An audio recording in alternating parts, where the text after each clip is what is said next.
अभिवादन स्वीकार कीजिए ब्रजेश मिश्रा का और आप देखना शुरू कर चुके हैं द डिबेट। बहनों भाइयों, पेपर लीक का मुद्दा युवाओं के लिए एक बहुत बड़ी त्रासदी महामारी के तौर पर सामने आया है, जिसका इलाज अब तक सरकार खोज नहीं पाई है, आरोपियों को सजा नहीं हो पाई है और पूरे देश भर में पेपर लीक का मुद्दे से हाहाकार मचा हुआ है।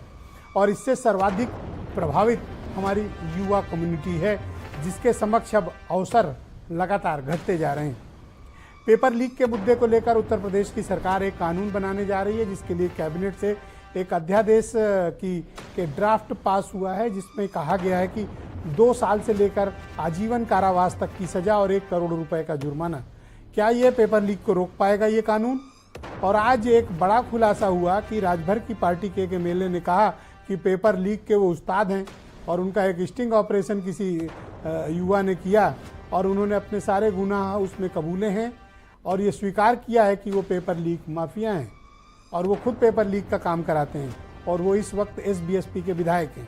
उनके खिलाफ अब तक कोई कार्रवाई नहीं हुई, न उन पर छापे पड़े, न वो अब तक जेल गए।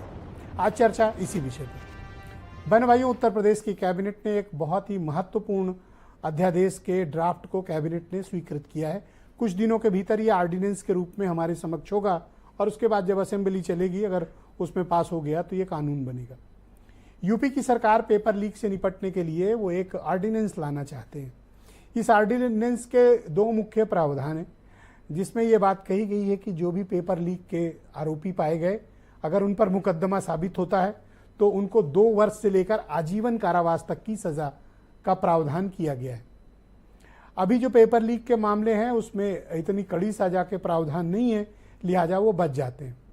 दूसरा, इस ऑर्डिनेंस में एक खास बात होगी कि जमानत की शर्तें बहुत कठिन की जा रही हैं, यानी आसानी से जमानत नहीं मिलेगी जो आईपीसी की बाकी धाराओं में मिल जाती है। और तीसरा महत्वपूर्ण मुद्दा कि 1 करोड़ रुपए का जुर्माने का भी प्रावधान इसमें किया गया है। बहनों भाइयों, अगर ये कानून बना सख्ती बढ़ेगी, लेकिन महत्वपूर्ण बात यह है कि उत्तर प्रदेश में 11 से ज्यादा 7 सालों में परीक्षाओं के या तो पेपर लीक हुए या स्कैंडल हुए या कॉपी हुए या फिर उन्हें रद्द किया गया या स्थगित किया गया।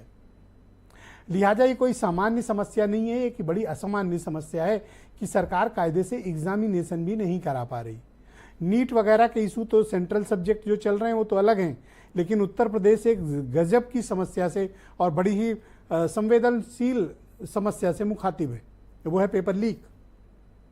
नौकरियां हैं, अवसर मिला, पेपर लीक हो गया। बरसों की मेहनत, कड़ी तपस्या, श्रम, तमाम मौकों को देखते हुए इतनी मेहनत के बाद अगर यूथ को उसके सपने पूरे नहीं हो रहे हैं तो बहनों भाइयों, इसको मैं एक त्रासदी मानता हूँ। ये एक ऐसी विपत्ति है जो जिस पर आती है वही महसूस करता है। काम न होने का दर्द और बेरोजगार होने का दर्द वो बिल्कुल नहीं समझ सकते हैं जिनके पास बहुत बड़ी हुकूमतें हैं या बड़े बड़े पद हैं या फिर बेशुमार दौलत है और ताकत है। उन्हें कभी बेरोजगारों का दर्द समझ नहीं आ सकता। बेरोजगारी अपने आप में एक अभिशाप है, एक बहुत बड़ी त्रासदी है, एक समस्या है, एक गाली है। निठल्ला बन के घर बैठे रहना ये किसी को भी अवसाद में भेज सकता है, किसी की भी जिंदगी को प्रभावित कर सकता है, किसी के भी परिवार को प्रभावित कर सकता है। लिहाजा पॉलिटिशियंस को और खासतौर पर एग्जीक्यूटिव पॉलिटिशियंस को जो सत्ता में है, ये उनकी ड्यूटी का पहला पार्ट होना चाहिए कि परीक्षाओं की शुचिता और उसकी ट्रांसपेरेंसी, निष्पक्षता और ईमानदारी बरकरार रहनी चाहिए। अफसोस की बात है कि ये नहीं है। अगर होती तो इतने बड़े पैमाने पर धांधली नहीं होती। कहने को कहा जाता है कि बहुत ऐतिहासिक कार्रवाई होगी, लेकिन कौन सी ऐतिहासिक कार्रवाई हुई ये समझ से परे है कि हर पेपर लीक में कोई ना कोई गैंग आता है, पेपर लीक कराता है, चला जाता है। किसी भी एग्जामिनेशन का यूपी में सामान्य पूर्वक कराना ही अपने आप में एक चुनौती होगी। शायद ये एक बहुत बड़ा मेगा टास्क हो गया है।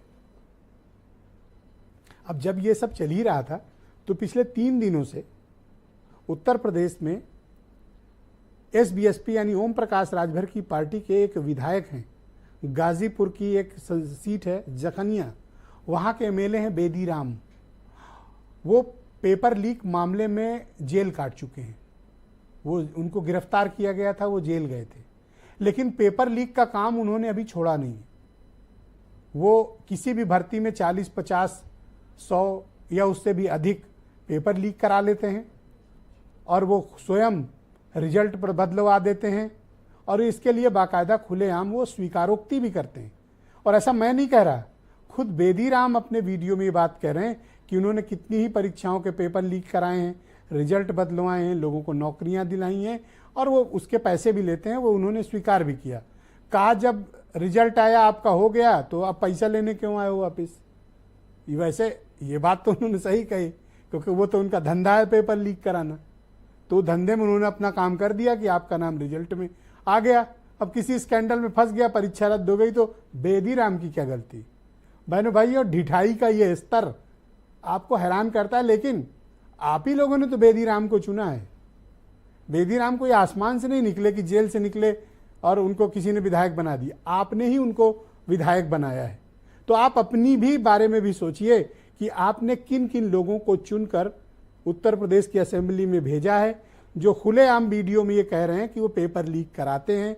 उनका इतिहास है, उनकी क्रिमिनल हिस्ट्री भी है कि वो इन्हीं मामलों में जेल गए हैं और उन्होंने अपने एफिडेविट में चुनाव लड़ते वक्त इसका खुलासा भी गर्व के साथ किया था कि वो पेपर लीक कराते हैं और ऐसे केसेस उन पर चल रहे हैं और वीडियो में उन्होंने माना भी है।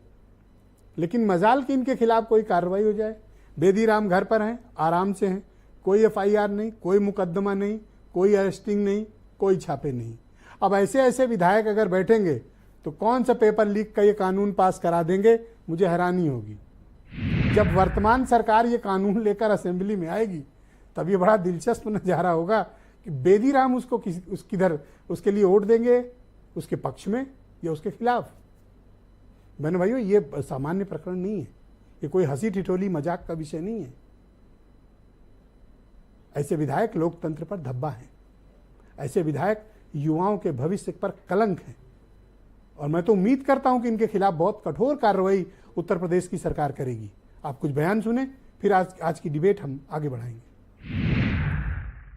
माननीय मुख्यमंत्री जी ने स्पष्ट रूप से निर्देश दिया है कि बिना भेदभाव के, बिना किसी भाई भतीजावाद के और बिना किसी भी तरह की अड़चन के पारदर्शी तरीके से युवाओं को उनका हक दिया जाए। इसीलिए इस तरह का कठोर कानून बनाया गया है ताकि आने वाले समय में किसी भी अराजक तत्व की ये हिम्मत न पड़े कि वो इस तरह से इसमें अड़चन पैदा करने की कोशिश करे।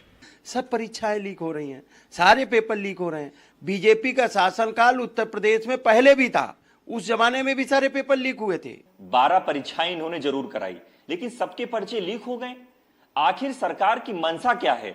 आप कानून तो ले आते हैं, उस कानून को लागू कहां करेंगे? बहनों भाइयों, आज की परिचर्चा को हम आगे बढ़ाते हैं। मेरे साथ संजय चौधरी, भारतीय जनता पार्टी के प्रवक्ता हैं। जयप्रकाश सिंह मेरे साथ मौजूद हैं, फार्मर आईपीएस अधिकारी। ये बताएंगे कि वर्तमान कानून क्या सक्षम नहीं है इनको दोषियों को सजा दिलाने के लिए। मनोज काका समाजवादी पार्टी के प्रवक्ता हैं, मेरे साथ मौजूद हैं। अमित सिंह डायरेक्टर हैं, सेंटर फॉर एम्बिशन के एक्सपर्ट हैं, वो भी मेरे साथ इस कार्यक्रम का हिस्सा हैं। और आर्यन मिश्रा NSUI के स्टेट के जनरल सेक्रेटरी और वीरेंद्र सिंह जी हमारे स्टेट हेड। आप सभी का स्वागत और धन्यवाद मेरे साथ इस परिचर्चा